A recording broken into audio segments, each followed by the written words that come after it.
번째 말씀과 숙고로 우리는 지난 수년 동안 유엔과 세계 기독교 공회의 공고에 따라 평화를 위한 기도의 날로 기념하고 있습니다. 고해성을 여기 예배당과 공동체의 주구배를 세워 성숙한 왕과 참된 목회자로 온전하게 돌아가게 하시고 온 일을 하나됨을 일깨우게 하소서. 또한 나의 성품이 무엇인지 알게 하시고 외숙만 특권을 통찰하여 회개하여 아름다움을 볼 수 있게 하소서. 원인 그리고 마음을 만든 세계로서 성경 용구로 다윗과 골리앗에서 다윗을 신뢰한다라는 말씀으로 사무엘상 17장 42절부터 45절의 말씀입니다. 성경 낭독하겠습니다. 그 블레셋 사람은 다윗을 보고 나서 그가 다만 잘생긴 홍한 소년이 지나지 않는다는 것을 알고는 그를 우습게 여겼다. 그러자 다윗이 그 블레셋 사람에게 말하였다.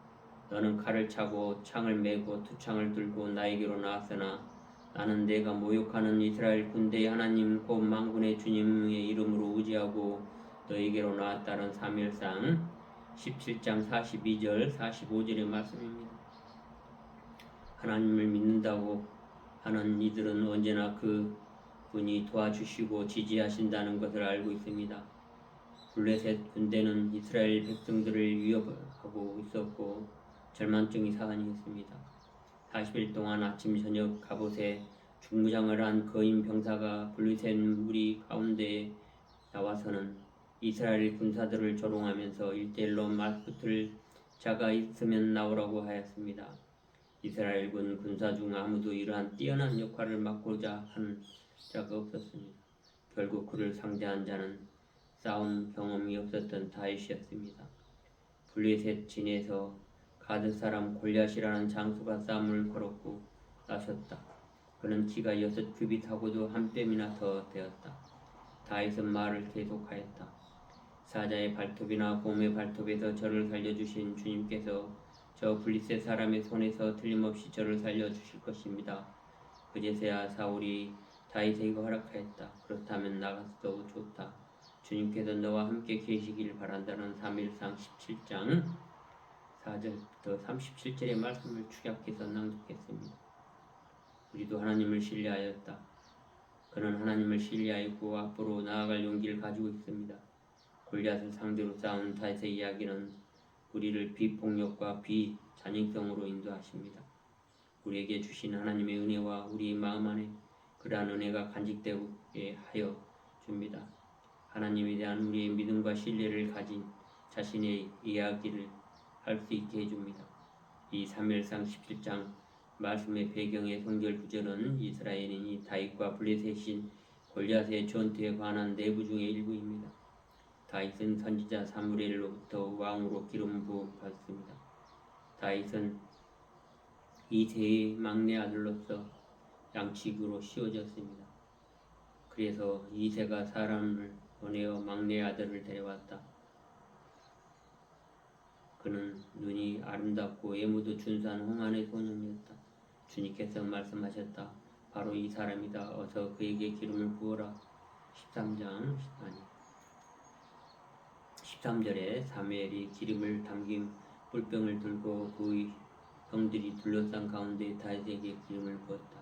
그러자 주님의 영이 그날로부터 계속 다윗을 감동시켰다. 사무엘은 거기서 떠나 라마로 돌아갔다는 사무엘상 16장 12절부터 13절의 말씀으로 이후 하나님의 성령이 그를 인도하였습니다.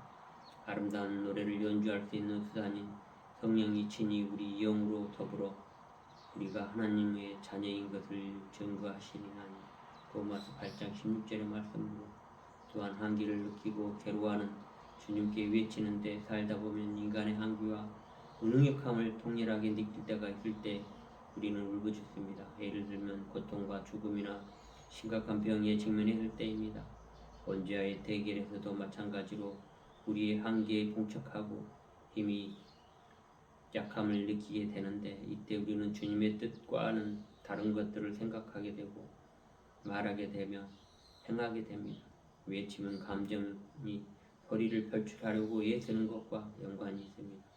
우리 마음의 외침은 따라서 비상적이지 않고 심합니다. 처음에 베드로는 대단한 자신감으로 물 위에 있는 주님에게 걸어갑니다. 하지만 바람이 부는 것을 느꼈을 때 두려워졌고 가라앉기 시작했습니다. 그는 주님께 외쳤고 주님은 팔을 뻗쳐 그를 구해 주었습니다.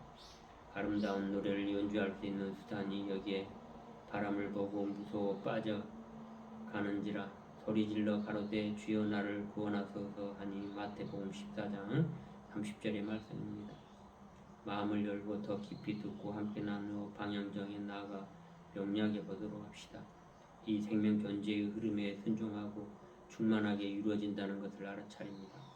오직 예수님이 우리를 만드시고 그리고 우리가 그분의 감촉을 느낄 때 우리는 예리한 영안을 가지게 됩니다. 기도하겠습니다. 주여 우리에게 축복 주시옵소서. 하나님의 삶 속에서 평화가 올 수 있는 유일한 길이며 당신의 평화를 통해 세계 평화로 모두가 행복하게 하여 주시옵소서. 또한 10월 23일 목요일 오후 2시부터는 온전함으로 하는 실습 세미나를 통해서 우리가 온전함으로 깨우칠 수 있도록 함께 하시고 우리의 트라우마를 치유하고 정하여 평화롭게 하여 주시옵소서. 이 모든 기도를 우리 주 예수 그리스도의 이름으로 축원드립니다. 감사합니다. 모든 것이 다 그렇게 되었도다.